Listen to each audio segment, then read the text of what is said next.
We've got some bombshell reporting from The Intercept to share with you today. Per reporting from Daniel Boguslaw, CNN journalists reporting on Israel and Palestine, whether stationed in the Middle East or the United States or elsewhere worldwide, are required to submit their work for review by CNN's bureau in Jerusalem before publication, following a long-standing policy.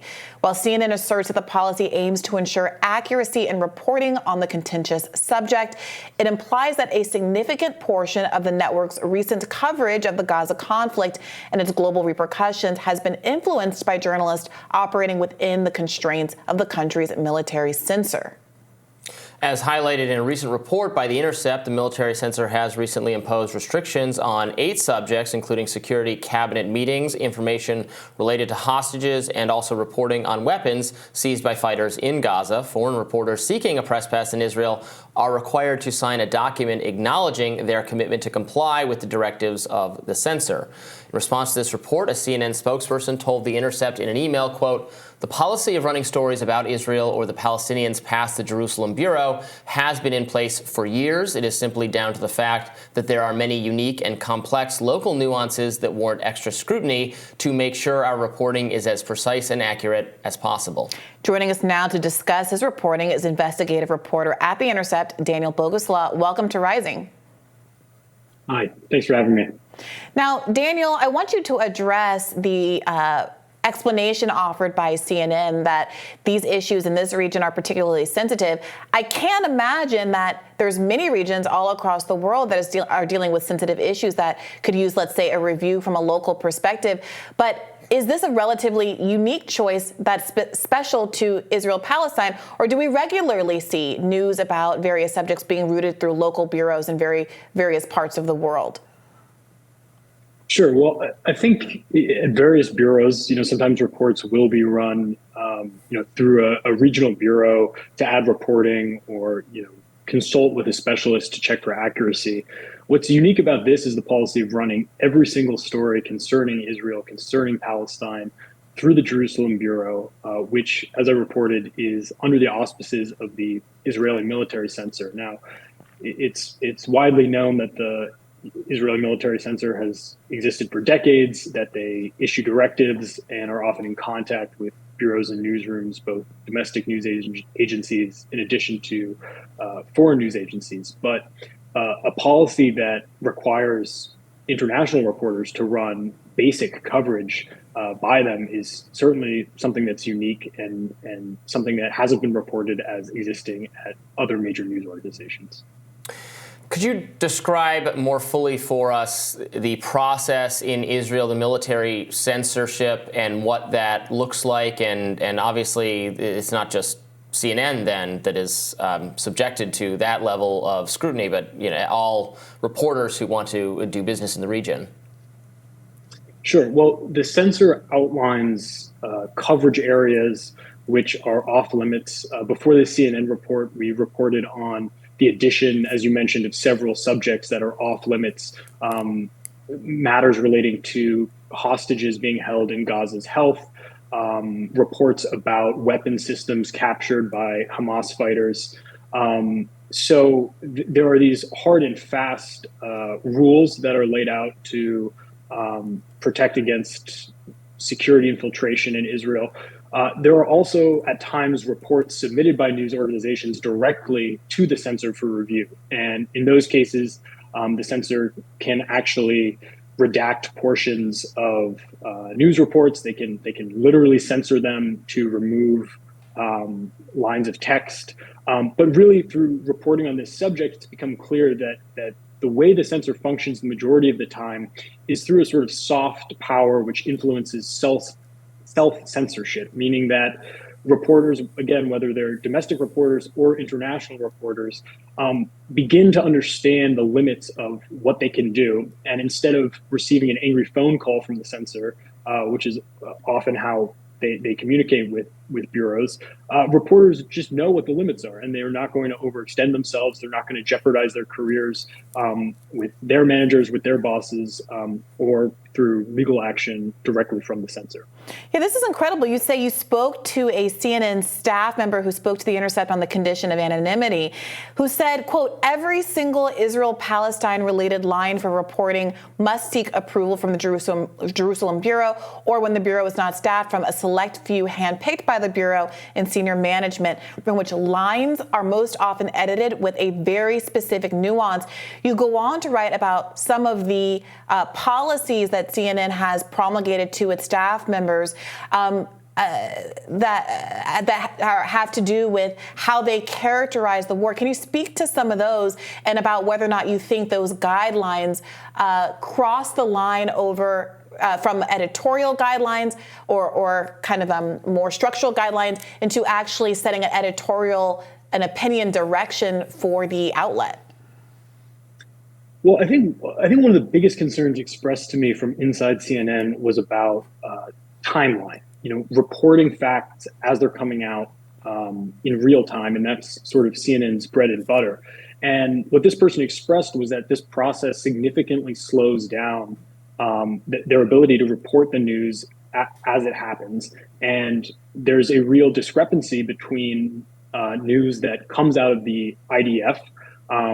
It evolves much faster from the official line versus any review of footage coming out direct out of Gaza, not reported by the IDF, or statements relating to the war made by Hamas officials. So what this person really expressed is that even more so than any direct editorial effect, there's a broader effect on news output, where this process just significantly slows down any report, and it creates an imbalance in the streams of information flowing into CNN and out to viewers. So you're saying that because the IDF provides its own version of events directly to CNN, and those can be reported out quickly, as opposed to the more informal reporting channels that are coming out of Gaza with journalists who are local journalists who have been under siege, over 100 of them killed so far, that side of the reporting is delayed as compared to the reporting that's coming directly from IDF sources?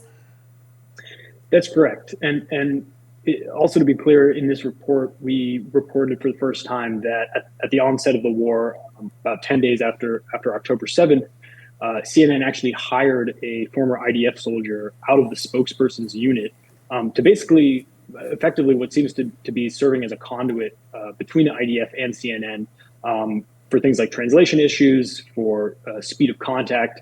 So again, there you see this real discrepancy where you basically have a direct line flowing in from the literal IDF spokesperson into CNN, and a system set up to speed that process, while there just wasn't a similar effort to create a streamlined review process for other streams of news, which sometimes are breaking events faster than the IDF in certain cases. Right. CNN reporters have been at times embedded with the IDF. I can recall that one CNN reporting where a reporter has been walking through the hospital that got taken, and the IDF is showing the things that they found there. Does this influence the kind of access they're able to get, or the coverage they're able to get? And is that a reason you think they might be good with this arrangement, because it pleases the Israeli government and then they're getting more access because of it?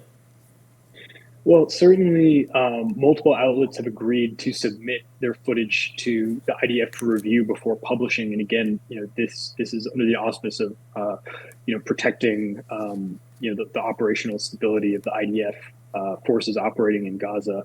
And I think that these are difficult choices that newsrooms have to make all over the world. You can conceive of a bureau operating in a country like China or Russia that has to weigh the challenges of reporting critically on an authoritarian government with protecting their staff and being able to maintain coverage. I think what's so unique about this is really what these internal directives and documentation seem to show is that CNN went above and beyond what other news organizations' protocols are for trying to figure out that balance. And in fact, sort of hyper insulated themselves in one sense, creating internal censor on top of the official IDF military censor to ensure that there were no incidents like what occurred at the New York Times, where a headline ran and there was an entire internal review process trying to make sure that there was safeguarding internally to attribute news sources to the Palestinian Health Authority versus the IDF, and to clarify where information was coming. I think that was a big shakeup moment for major news organizations, where the firestorm was unlike anything they had experienced in a long time. And I think there hasn't been a similar response with CNN, and maybe part of that is because these protocols have been in place for so long, and have ensured that a dust up like that hasn't ever occurred for what seems to be decades that this policy has been in place. Yeah, I'm reminded as you're talking about when CNN reporter Sarah Snyder was forced to issue an apology for saying on air that Israel had confirmed that the now infamous 40 beheaded baby story, which of course did not happen, was in fact true. She confirmed, she got a report on air, and I think that is perhaps an indication of how a close relationship and an interrogated relationship between a news organization and people within the Israeli government can lead to exactly that kind of misinformation, which of course was spread so far that even Joe Biden repeated that was true multiple times. I also just want to speak to this other aspect that you wrote about. I mean, when we're talking about the new standards and practices that were promulgated on CNN, the pattern that I'm getting from your reporting here is that there is a push to make sure that all evidence, all news that is being reported locally or from Hamas-affiliated sources are characterized exactly in that way, to frame all of the death tolls and things like that as these are Hamas numbers. I think the implication of that is pretty obvious, whereas the same is not true of identifying or the implications of identifying numbers as coming from the Israeli government, even if there has been a pattern of misinformation, whether it's about 40 beheaded babies or whether or not they were responsible for killing Shireen Abdul Akleh, and on and on and on. Is that right, that people were told, you write, if it's senior Hamas, they were told if a senior Hamas official makes a claim or a threat that is editorially relevant, such as changing their messaging or trying to write events, we can use it only if it's accompanied by greater context. Hamas representatives are engaging in inflammatory rhetoric and propaganda. Most of it has been said many times before and is not newsworthy. What part of that did you find most striking? Well, honestly, I mean, I find the greatest irony pairing that directive next to the history of the IDF spokesperson's unit, out of which a reporter was hired at the onset of the war. I mean, this is a unit that was forced to apologize for conducting psychological operations, psyops, against Israeli citizens. So, the notion that they will issue a directive like this alongside the hiring of someone out of a state body that has been forced to apologize to its own citizens for bending the news and creating fake social media accounts suggests that there should be if not equivalent, at least greater couching of information coming out of the IDF and informing readers about the history of psychological operations from that unit, and the fact that the IDF's own numbers are not always credible as well. Daniel Boguslaw, thank you so much for joining us today on Rising. We really appreciate it. Thanks for having me.